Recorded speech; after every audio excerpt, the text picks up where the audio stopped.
Ingin mendapatkan kumpulan lengkap seputar Tanya Jawab bersama Buya Yahya? Dapatkan segera buku Buya Yahya Menjawab, berisikan kumpulan tanya jawab seputar problematika umat yang dikemas secara jelas, lugas, dan ringkas.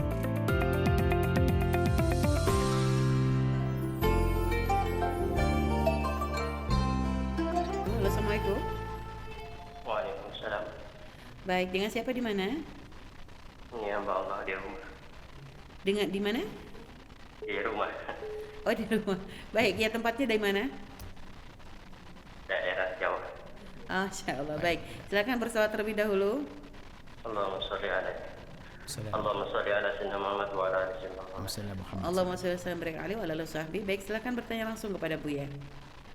Buya, ini saya mau menanya ya masalah ijazah, buang hajat, buang air kecil itu. Ada yang mengatakan kalau kita membersihkan istinja yang buang air kecil itu kan kalau kita bersihkan itu memasukkannya ke dalam lubangnya sedikit, ke dalam lubang kemaluan itu katanya batal. Padahal kalau misalnya kalau tidak kita bersihkan di dalam lubang itu biasanya di mulutnya itu masih ada air-airnya.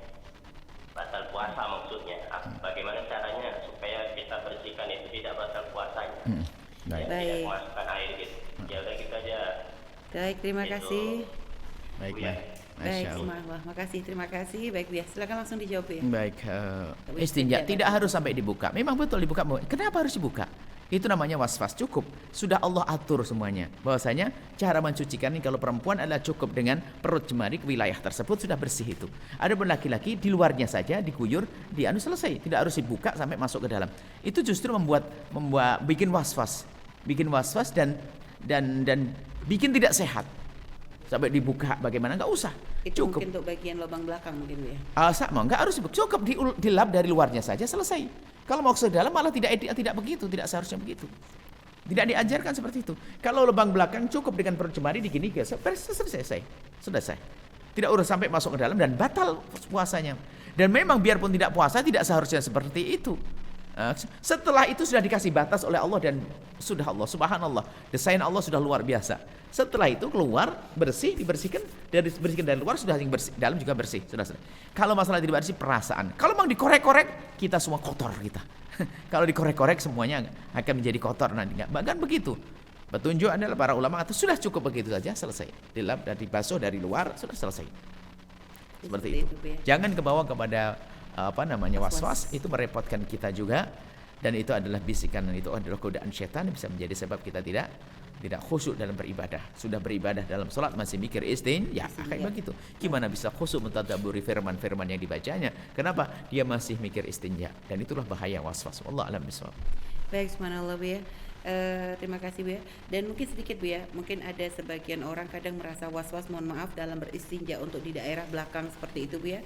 Karena ada sebagian orang yang kadang kena ambeien gitu, Buya. Sehingga kadang mohon maaf ketika hanya sekedar dibersihkan begitu kadang masih kurang maksimal, Buya, jika hanya sekedar dengan permukaan saja. Seperti itu gimana solusinya, Buya? Jadi cukup dugaan saja tanpa harus diseksa. Nggak harus Nggak perlu harus dengan mohon maaf diperiksa dengan kapas terlebih dahulu untuk tidak diajarkan semacam itu. Yang diduga sudah bersih selesai. Baik, bahkan tidak disunahkan untuk melihat lagi. Dan juga untuk mencium juga tidak disunahkan. Makruh malahan. Jadi baik. Harus seperti itu. Jadi belajar itu mudah, jangan dibikin susah orang karena sudah kalau ada sisa-sisa asalkan tidak sengaja kita tinggal, kemudian Allah Maha. Kalau misal mohon maaf, Bu, ya, pada waktu ketika membersihkan istinja itu dia sudah ngerasa bersih, Bu, ya. Lalu dia melakukan ibadah sholat dan sebagainya, dan mohon maaf ketika akhirnya dia kok pengen ke kamar mandi kembali, dan ketika akan bersihnya kok merasa ada sisa yang tadi dari sebelumnya, Bu, ya, misalnya. Tidak. Itu apakah menjadikan sholat sebelumnya batal, Bu? Tidak usah kalau tidak yakin. Karena mungkin bisa dari yang bagaimana? Berarti kalau tidak yakin, misalnya apa posisinya tempat di celananya atau di mana, atau kering itu. Kalau sudah dia yakin bahwasanya itu dari yang tadi, tidak sah sholatnya. Begitu, ya. Cuman kalau mungkin saja keluar baru, maka itu adalah dianggap baru, sholatnya tetap sah.